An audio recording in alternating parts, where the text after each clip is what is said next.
Shalom, damai sejahtera Tuhan turun atas kita semua. Hari ini saya mengajak kita bersama-sama mengenal pribadi Tuhan kita yang suka memberi kesempatan kepada anak-anaknya. Dia Tuhan yang suka memberi kesempatan yang kedua. Inilah tema firman Tuhan yang kita akan renungkan bersama-sama. Second chance. Boleh silakan ditampilkan. Saudara, saya percaya bahwa tanpa kesempatan yang daripada Tuhan, maka tidak seorang pun yang bisa masuk dalam kerajaan Allah.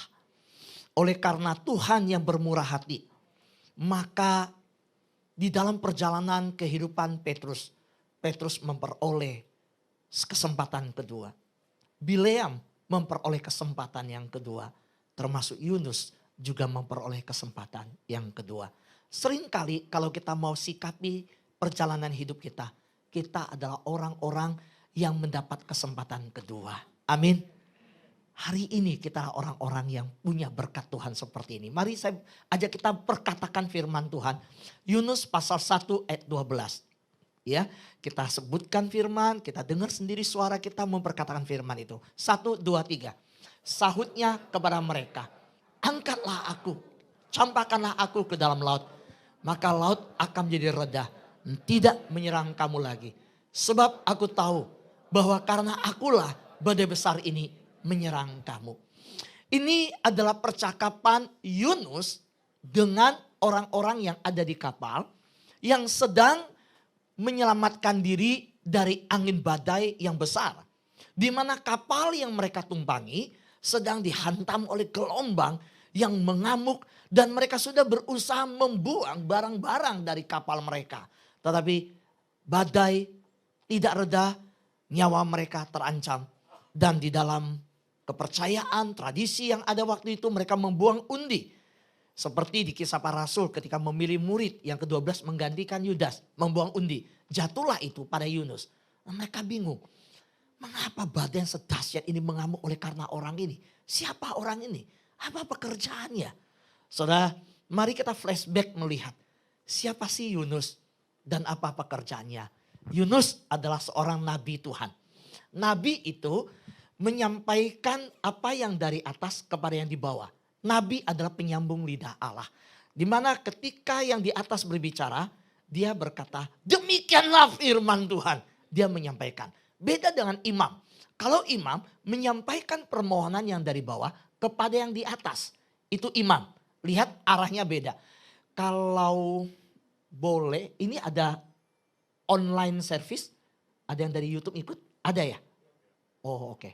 Kalau nggak ada biar ditampilkan terus ayatnya. Soalnya kalau saudara lihat saya terus saudara nanti silau.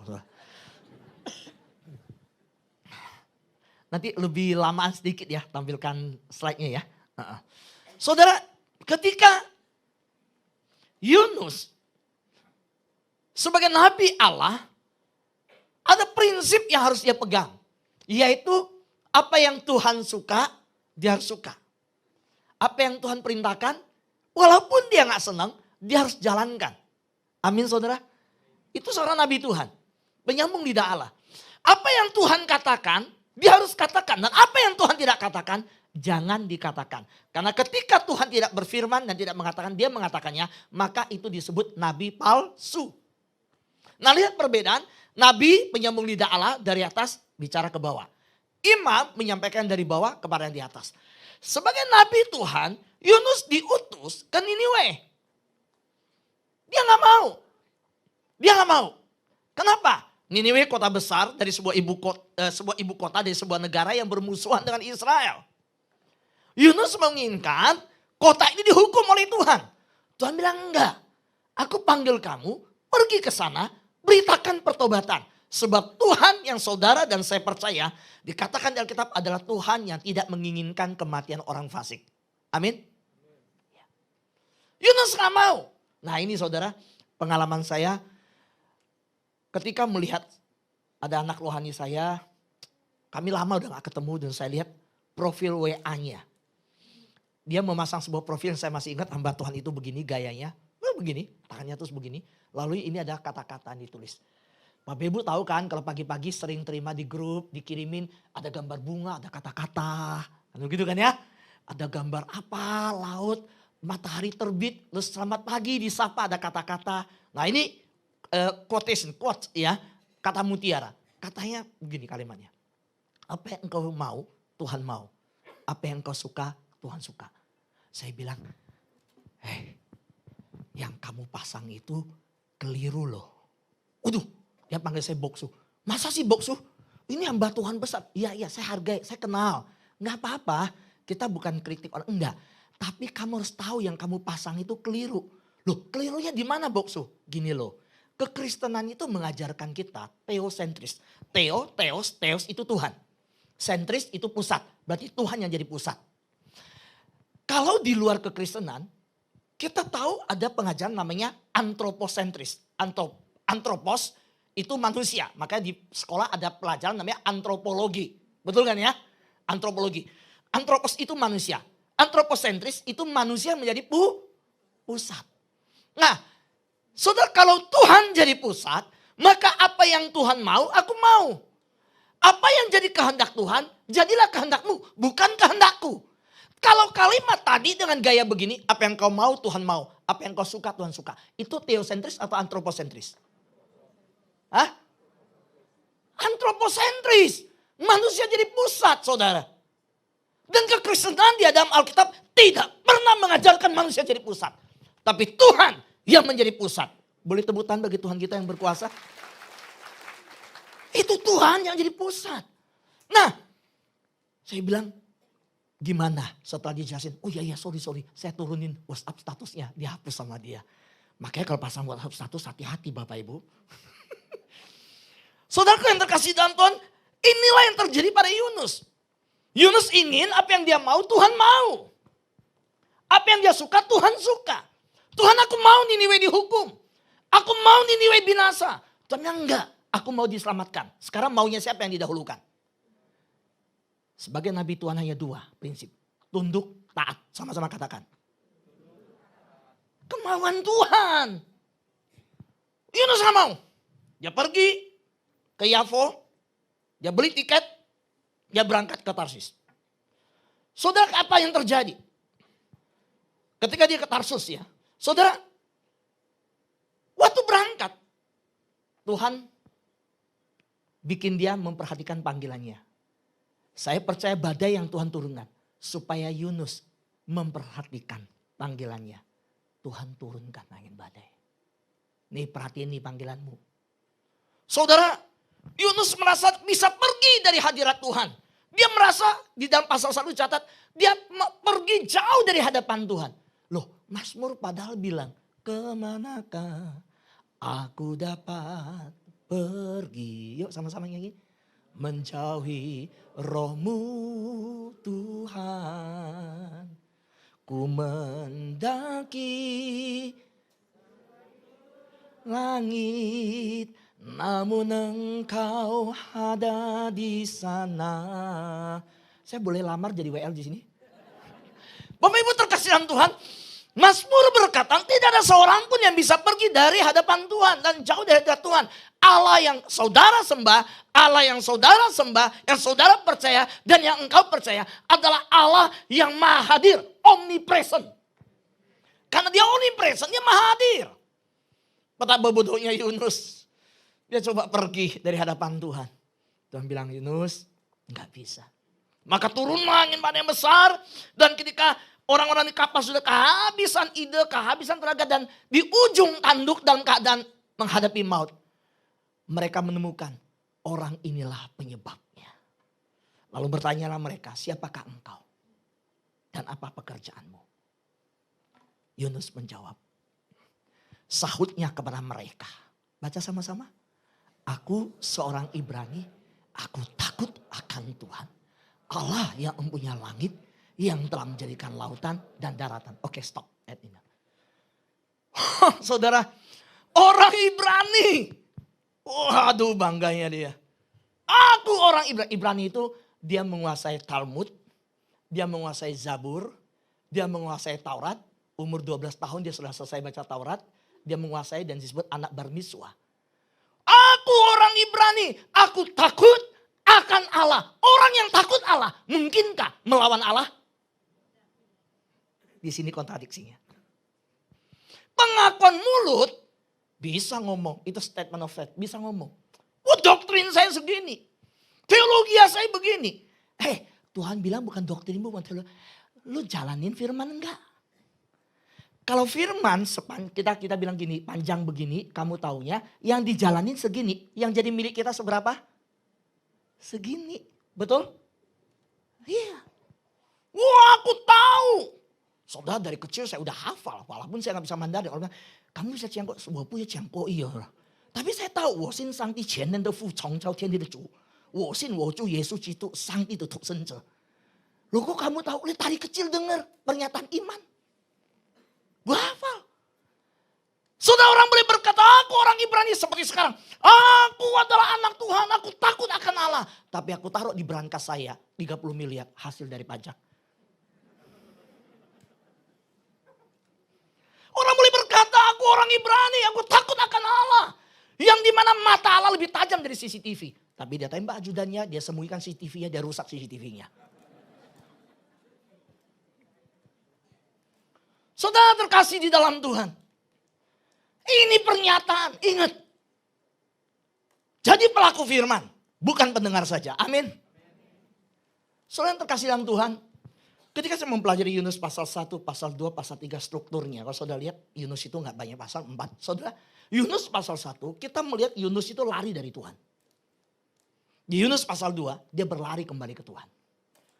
Di Yunus pasal 3, dia berlari bersama dengan Tuhan. Ini penting saudara. Ada banyak orang berkata saya melayani untuk Tuhan. No. Tuhan bukan mau kita melayani untuk Tuhan. Tuhan mau kita melayani bersama Tuhan. Banyak orang melayani untuk Tuhan. Ya kan aku layani untuk Tuhan. Ya udah pakai cara saya dong. Sedikit masalah bawa perasaan baper. Sedikit baru masuk pelayanan flexing, pamer, rubrikonnya parkir di depan. Saudara, kalau orang melayani untuk Tuhan, makanya gak heran. Seringkali cepat ngambek. Cepat marah, cepat tersinggung. Tapi kalau melayani bersama dengan Tuhan, kita biasanya gak mudah goyah. Karena apa? Kita bukan untuk Tuhan dan pakai cara kita. Melayani bersama Tuhan, pakai cara Tuhan. Sama-sama, amin. Anak dan bapak yang ke mall jalan, langkahnya harus sama. Ya pakai suami istri dah. Ya. Suami istri pergi ke mall, kalau suami bilang, yaudah mah, saya di food court ya. Lu jalan aja. Nanti kalau udah, gue pasti di sini. Nah kemana-mana. Mama balik sini aja. Gue di sini. Nah, ada model suami kedua. Dia sama istri ke mall. Istrinya masuk ke toko. Dia lihat. Dia ada di sana. Dia bareng. Pindah ke toko lain lagi. Dia sama-sama di sana. Dia jalan sama-sama. Ibu-ibu mau tanya. Seneng suami yang pergi ke mall untuk kamu atau pergi ke mall bersama kamu? Kalau pergi ke mall untuk kamu, lu jalannya sono mah, gue nunggu di sini. Kalau pergi ke mall bersama istri, jalan bareng.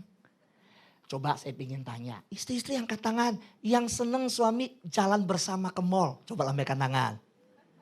Oke. Yang seneng suami yang bilang gue ke mall cuma untuk istri. Coba angkat tangan. Nggak ada. Yang seneng bilang berkata nggak usah bersama. Yang penting kartu kreditnya bersama dengan saya. Coba angkat tangan. Wah ini lebih. Saudaraku yang terkasih dalam Tuhan. Ingat, Yunus berkata akulah yang salah. Karena akulah badai ini. Nah saya coba lihat beberapa terjemahan Alkitab. Alkitab itu yang kita pakai sekarang namanya TB, terjemahan baru. Ya Alkitab itu ada namanya BIS, bahasa Indonesia sehari-hari. Ada terjemahan namanya VMD, versi mudah dibaca. Alkitab ada yang namanya terjemahan ayat yang terbuka, AYT. Kalau dalam bahasa Inggris kan ada NIV, ada King James Version dan lain. Nah saya coba bandingkan. Di dalam terjemahan versi yang lain, bahasanya apa sih? Ternyata di situ dituliskan begini. Dengan kalimat karena akulah badai besar yang menyerang kamu, artinya aku tahu. Nah Yunus tahu. Badai besar ini terjadi karena aku. Bahkan di terjemahan dikatakan, aku tahu bahwa aku telah bersalah. Dia tahu dia salah. Itulah sebabnya badai ini terjadi. Karena aku loh badai ini terjadi. Yang ketiga, aku tahu bahwa akulah yang telah menyebabkan badai ini. Yang dahsyat ini. Dan yang keempat, aku tahu bahwa akulah yang menyebabkan badai yang dahsyat ini menimpa kalian. Saudara, ada dua jenis tipe orang. Tipe Yunus dan tipe Paulus. Kita pilih yang mana? Yunus, karena dia di kapal itu tenggelam. Orang timpa masalah. Atau seperti Paulus. Waktu kapal Paulus ditimpa badai angin kencang. Di mana dia berlayar dengan tahanan lain pergi ke Roma. Dia mau menghadap kaisar. Mengadukan persoalannya dan saudara, aturan zaman Romawi, para serdadu dan panglima yang membawa tentara tahanan. Kalau terjadi tahanan lepas, dia yang dibunuh. Karena itu jangan heran waktu di penjara Filipi kan ada yang ambil pedang mau bunuh diri. Dibilang jangan. Termasuk ketika mengkawal tahanan pergi ke Roma. Maka ketika terjadi badai besar, para tahanan lain ambil kesempatan. Mau nyebur ke laut, melarikan diri. Wah, Paulus sudah tahu lu kalau nyebur pasti mati. Badai besar begini. Terus kalau kamu ada satu yang bergerak menyelamatkan diri, mau kabur, kepala tahanan pasti perintahkan semua prajurit, bunuh semua tahanan. Nanti mereka bertanggung jawab. Karena itu protapnya. Udah ngerti? Nah, maka Paulus cepat-cepat berdiri berkata, jangan ada yang pergi, jangan ada yang kabur. Semalam malaikat Tuhan menyatakan kepadaku bahwa aku harus sampai ke Roma. Dan karena aku harus sampai ke sana dan aku di sini, maka rencana Tuhan harus digenapi. Tidak satu orang pun yang akan binasa. Semua akan selamat. Tapi kalau mau melarikan diri, kamu pasti binasa. Yang di kapal selamat. Nah saudara, Yunus karena dia di kapal, orang lain digoncangkan, badai terjadi, bahkan kapal. Kalau dia nggak tenggelam tuh kapal. Atau kita seperti Paulus, karena kita seluruh kapal selamat. Saya mau tanya Bapak Ibu, karena engkau ada di keluarga itu, keluargamu selamat, atau karena ada kita di keluarga itu, keluarga itu justru tenggelam. Saudara, saya rindu bahwa setiap kita adalah orang-orang seperti Paulus. Karena kita ada di perusahaan itu, walaupun inflasi, perusahaan itu diselamatkan oleh Tuhan. Karena ada anak Tuhan di sana. Boleh tepuk tangan bagi Tuhan kita? Saya rindu bahwa karena ada kita di keluarga besar yang ada. Saudara kita, AI kita, keluarga yang lain yang di tengah goncangan perceraian. Karena ada kita. Firman Tuhan berkata apa? Satu orang diselamatkan, seisi keluarga diselamatkan. Amin. Iya. So Yunus berkata, aku tahu aku yang salah.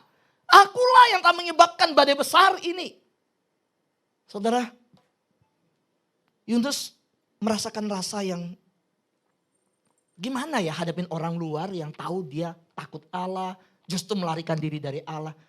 Ya udahlah mati aja lah, putus asa. Lemparkan aku ke laut. Ya karena memang aku yang menyebabkan ini. Saudara, kemungkinan untuk mati ketika dilempar ke laut lebih besar atau hidup? Menurut Bapak Ibu? Mati. Mati saudara. Satu, kalau dia dilempar ternyata badai belum reda, dia pasti kehabisan tenaga. Melawan gelombang.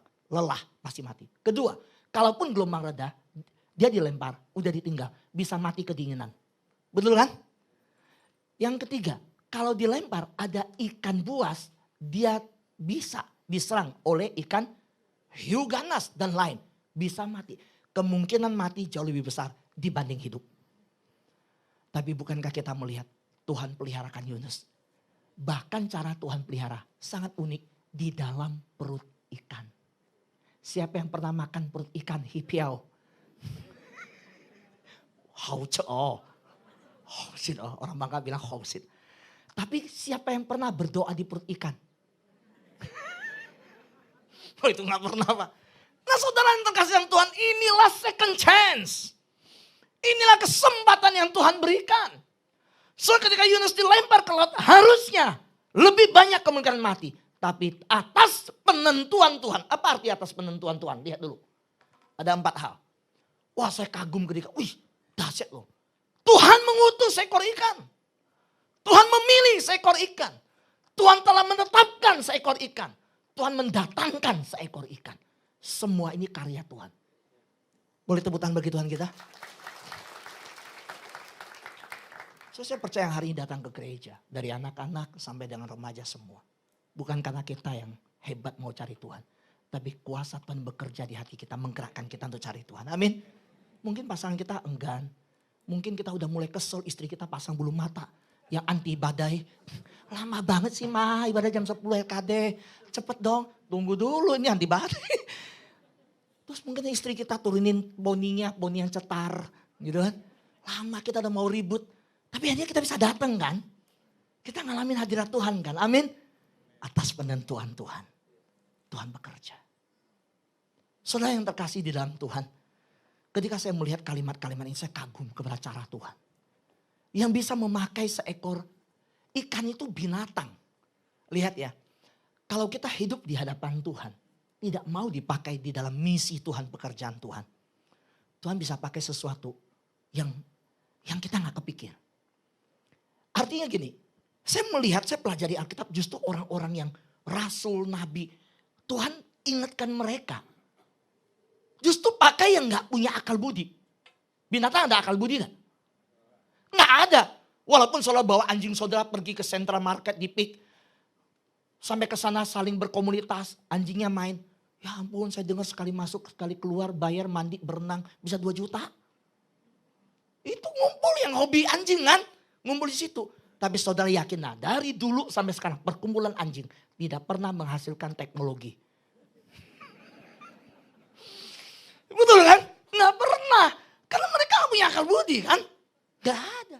Atau anjing bilang, yuk kita ibadah yuk, ngumpul-ngumpul kita bikin gereja. Gak ada. Kita cool yuk, kita cool. Gak ada saudara. Manusia akal budi. Tapi manusia yang punya akal budi ketika melawan Tuhan. Pokoknya gue suka apa, Tuhan harus suka apa. Saya mau apa, Tuhan harus mau apa. Nah itu bahaya tuh. Bileam. Gue suka duitnya Tuhan. Dia kutukin Israel. Harusnya dia memberkati. Tuhan pakai binatang. Namanya apa?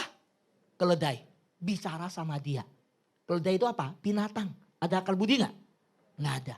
Nabi Tuhan ditegur oleh Tuhan. Pakai binatang. Malu? Hati-hati loh kalau kita mau menghindar dari Tuhan. Kalau Tuhan panggil dalam pelayanan. Dalam pekerjaan Tuhan. Petrus. Jadi rasul hebat. Murid Yesus. Menyangkal Yesus. Waktu dia menyangkal Yesus. Tuhan pakai apa pertobatkan dia? Ayam berkokok. Ayam itu apa? Binatang. Gak ada akal budi. Soalnya Tuhan bilang, lu yang ada akal budi aja gak mau. Ayam aja bisa. Yunus ketika melarikan diri dari Tuhan. Tuhan pakai ikan. Ikan itu apa? Binatang. Gak ada akal budi. Pelajari di Alkitab. Waduh kalau kita pelajari Alkitab itu kaya sekali kebenarannya. Soalnya tuh saya lihat, waduh begini ya. Nah saudara. Kalau Tuhan bisa memakai binatang, mengutusnya, menetapkannya, memilihnya. Bukankah Tuhan sanggup nggak pakai kita? Dia Tuhan bisa kerjakan semua tanpa pakai kita. Kalau hari Tuhan mau pakai saudara dan saya, ini semua anugerah Tuhan. Amin. Iya. Jangan tolak panggilan Tuhan. So kadang Tuhan bekerja aneh kok. Yang kaya raya, persembahan datang, Yesus bilang tuh lihat tuh. Yang kaya, terus ada janda yang miskin. Tuhan Yesus naik ke muridnya. Siapa yang memberi yang lebih banyak? Bukan yang kaya. Justru yang miskin. Ketika yang kaya tidak menyadari, gak peka suara Tuhan. Tuhan pakai yang miskin. Ketika yang pintar, yang berpengetahuan tinggi. Gak mau dipakai Tuhan. Tuhan bisa pakai yang bodoh. Betul gak? Ya. Ketika Farisi ahli Taurat berkata, kita orang suci, orang kudus. Gak bisa begitu itu orang jorok. Tuhan pakai perempuan Samaria. Kabarkan Injil satu kampung halaman. Bertobat semua. Amin. Saudara, yuk kalau Tuhan mau pakai kita dengan memberi kesempatan kedua. Kita menyadari hal itu. Mari kita balik lihat tadi. Saudara, atas penentuan Tuhan. Datanglah seekor ikan besar menelan Yunus. Ini kemurahan Tuhan. Maka saya khotbah second chance. Kenapa kemurahan Tuhan? Ditelan. Coba kalimatnya. Atas penentuan Tuhan datang seekor ikan. Emut-emut Yunus. Diemut dikit aja. Ditelan. Sudah itu dalam perut ikan. Gak ada lampu LED. Kan gak ada PLN. Tapi dia bisa 3 hari di situ. Di dalam perut ikan. Gak ada tabung oksigen Bapak Ibu. Tapi cukup untuk 3 hari. Betul kan? Kan dia 3 hari. Dahsyat gak Tuhan peliharakan dia. Tuhan proses dia. Yuk ingat panggilanmu. Saudara ada Anak Tuhan tanya sama saya, Pastor Fu, dari mana saya tahu bahwa saya dipanggil menjadi hamba Tuhan full time? Kok Pak Fu bisa tahu Tuhan panggil ya? Saya suami istri dari SMA lulus langsung sekolah Alkitab. Bahkan istri saya ketika mau sekolah Alkitab nggak punya biaya. Dia harus jual gitar kesayangannya. Untuk uang itu dia masuk daftar sekolah Alkitab. Aduh, saya bilang berat juga. Saudara, ketika pertanyaan, Pak Fu dari mana tahu? Kita tahu bahwa kita dipanggil hamba Tuhan full time. Yang pertama, tandanya saya kasih tahu. Ada 3. 1, apapun yang engkau kerjakan berhasil, tapi hatimu gak ada damai. Waduh, posisi udah tinggi, udah ini. Nah, ini bicara tentang kalau yang kita udah dipanggil kita tahu, tapi kita nolak ya. Jadi udah tahu tapi nolak. Nah, tandanya memang berhasil, tapi gak ada damai. Yang kedua, kalau itu belum sadar, Tuhan kasih tanda kedua. Apapun yang dikerjakan gak berhasil. Sampai jadi penjual bakmi pun, hari pertama jual bakmi dorong gerobak keluar. Satpol PP angkat gerobakmu.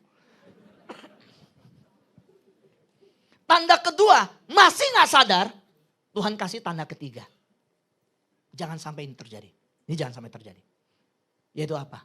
Tuhan pukul. Saudara, ada satu hamba Tuhan yang hari ini dipakai Tuhan luar biasa. Dulu dia seorang pemuda yang tahu dia dipanggil Tuhan. Dia bahkan udah altar call, serahkan diri. Tuhan jadi hamba Tuhan. Dia tahu banget panggilan Tuhan. Tapi dia gak mau. Gak mau Tuhan, aku gak mau. Tahu? Dia sakit terbaring 6 bulan di ranjang. Sudah dokter banyak periksa dia. Bahkan dokter give up. Udah MRI, gak ada masalah di syarafnya. Udah cenciu, udah urut, udah suntik, udah pakai kedokteran. Semua gak tahu sakitnya apa. 6 bulan. Itu kalau sakitnya datang, maka setiap minggu dokter 2 kali datang suntik dia. 6 bulan. Sampai hari terakhir dia ingat. Sebenarnya saya dipanggil jadi hamba Tuhan. Cuma saya mengeraskan hati. Lalu dia berdoa, Tuhan, aku serahkan diri dalam tanganmu. Aku mau jadi hamba Tuhan. Aku tahu akulah yang salah. Aku kembali. Besoknya dia bisa turun ranjang, bisa jalan. Dokter bilang 6 bulan kita obatin. Lu pakai obat apa? Enggak pakai obat. Baru dia bilang, gua bertobat bukan obat. Sama-sama bilang, kadang-kadang bukan obat. Butuhnya bertobat. 1, 2, 3.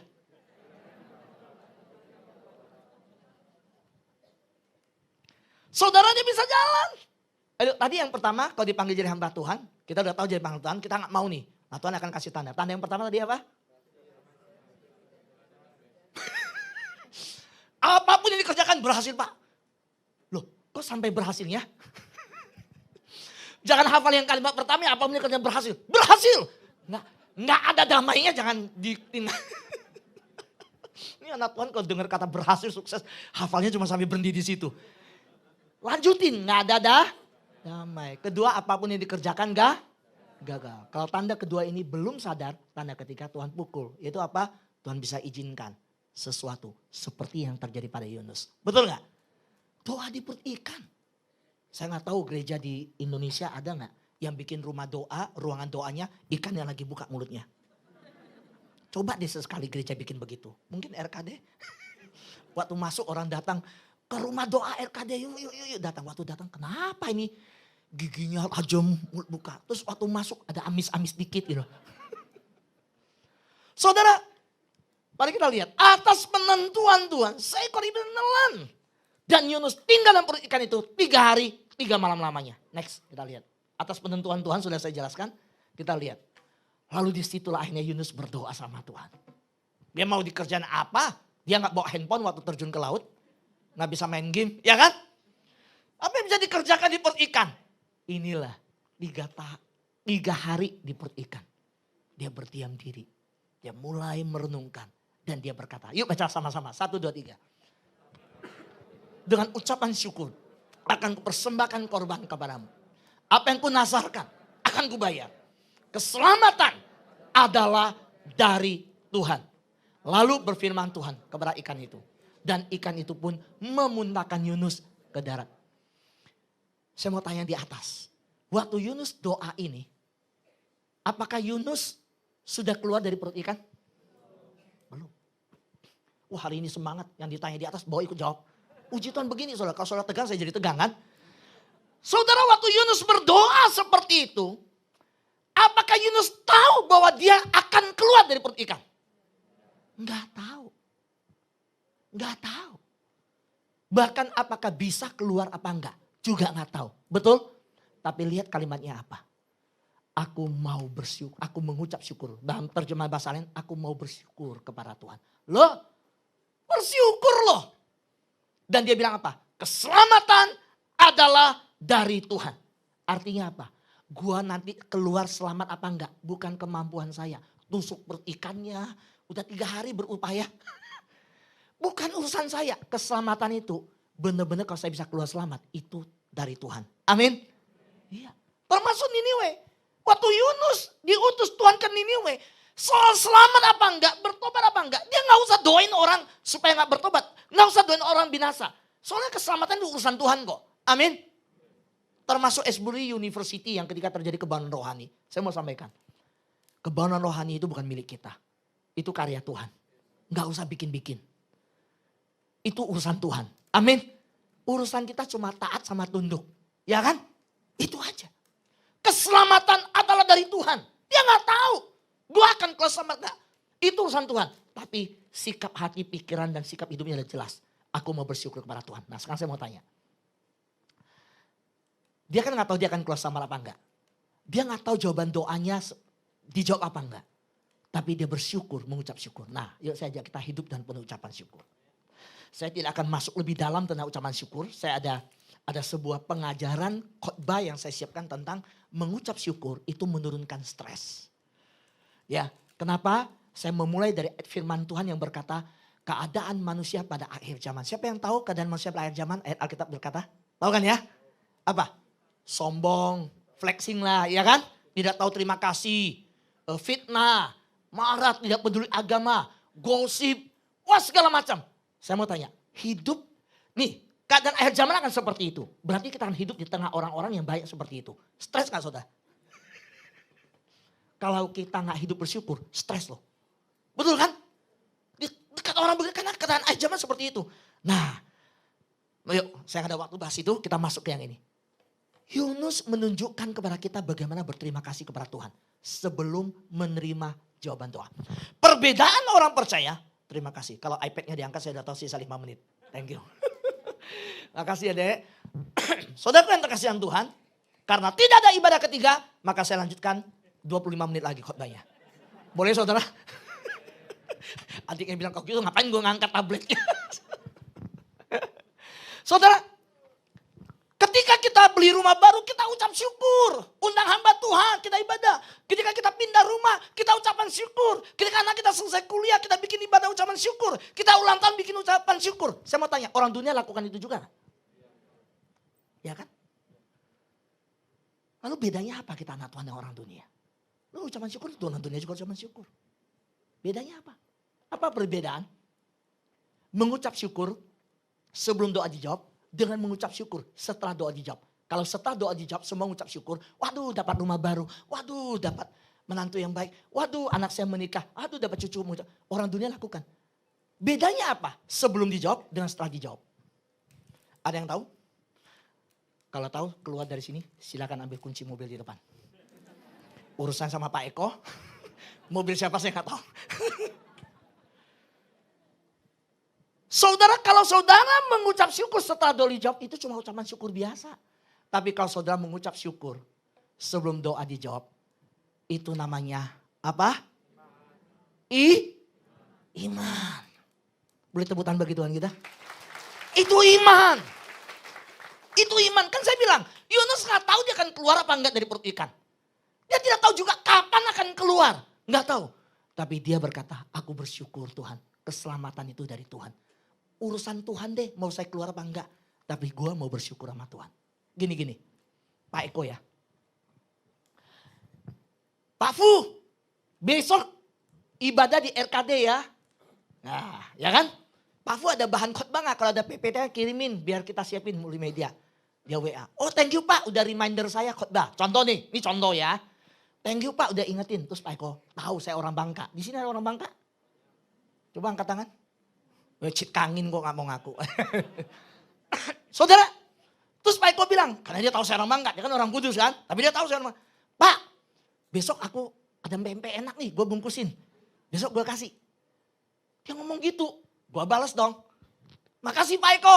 Untuk pempeknya. Saya udah dapat belum pempeknya? Tapi saya udah terima kasih kan? Gue mau tanya, seneng gak Pak hatinya waktu saya terima kasih? Seneng. Ibadah 1 mulai, Pak Eko udah datang tuh ibadah 1. Ya kan? Langsung. Waktu ketemu, turun dari mobil, Pak Fu, salam. Terus saya Pak Eko, thank you ya Pak, empek-empeknya. Saya udah dapat belum? Tapi saya udah terima kasih, betul? Iya. Selesai ibadah 1, masuk ibadah 2. Selesai salaman, Pak Eko sambilin saya, Pak kita ke ruang ke ruang tunggu yuk. Waktu jalan ke ruang tunggu, menuju ruang tunggu, saya bilang lagi, Pak Eko, makasih empek-empeknya ya. Udah berapa kali saya bilang terima kasih? Udah berapa kali? 3 kali. Kalau Pak Eko sampai lupa kasih empek-empek.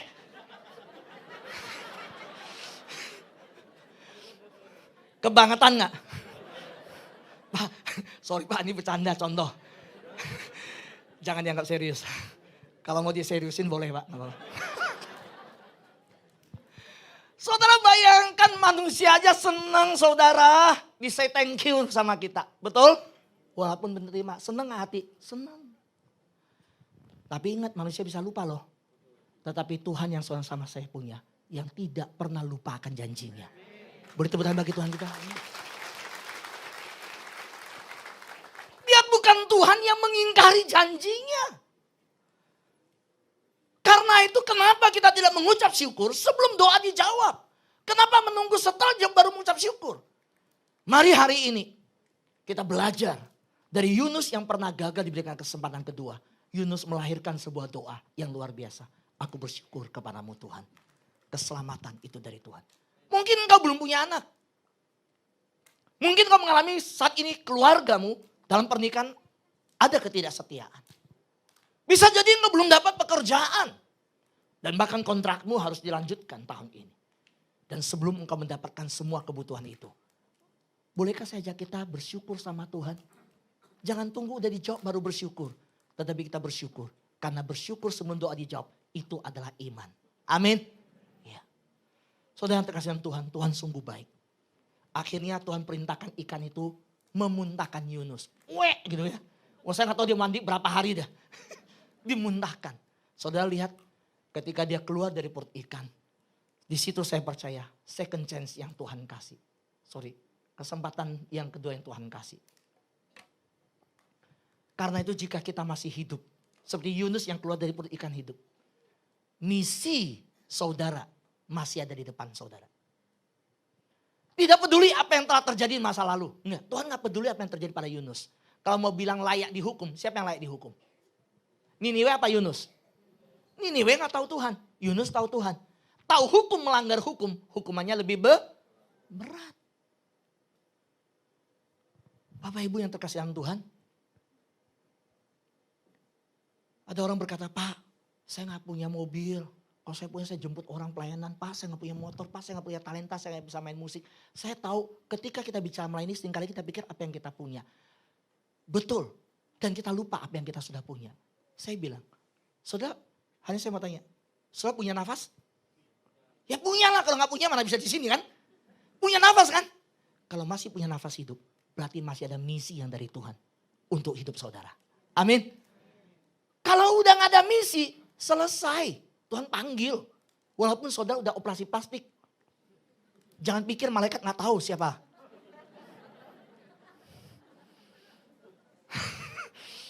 Tuhan tahu. Waduh, dari Acong jadi Michael namanya. Udah nama Pak Fudan, dulu Acong, sekarang Michael. Ya kan, dulu Acong, sekarang Patrick. Pergi ke Korea operasi plastik, tetap malaikat Tuhan tahu kok. Saudara, Tuhan gak peduli masa lalumu seperti apa. Saudara, seorang wanita perempuan Samaria yang bersuamikan 5. Tuhan pakai dia. Petrus yang menyangkal Yesus, Tuhan pakai dia. Saudara berkata, aku narkoba, aku bekas kehidupan yang gak baik. Aku masalahmu, gak peduli masalahmu seperti apa. Kalau engkau mau bertobat, Tuhan bisa pakai engkau untuk kemuliaannya. Amin. Boleh tepuk tangan bagi Tuhan kita. Saudara, biarlah mulai hari ini kita berkata, Tuhan thank you aku masih bisa nafas. 3 tahun pandemi aku gak pernah tahu. Saya mau tanya, waktu pandemi pertama terjadi. Kematian di mana-mana terdengar. Siapa yang di sini pernah bilang gini, gue yakin gue pasti hidup 3 tahun ini lewat. Ada yang yakin begitu? Nggak ada. Nggak ada yang tahu kita bisa lihat apa enggak. Betul kan? Kita semua mengurung menjaga diri supaya nggak kena. Itu yang kita lakukan. Tapi hari ini kita hidup. Yang di atas dan yang di bawah kita ada. Artinya apa? Tuhan masih memberi kita kesempatan kedua. Untuk melayani Tuhan. Amin.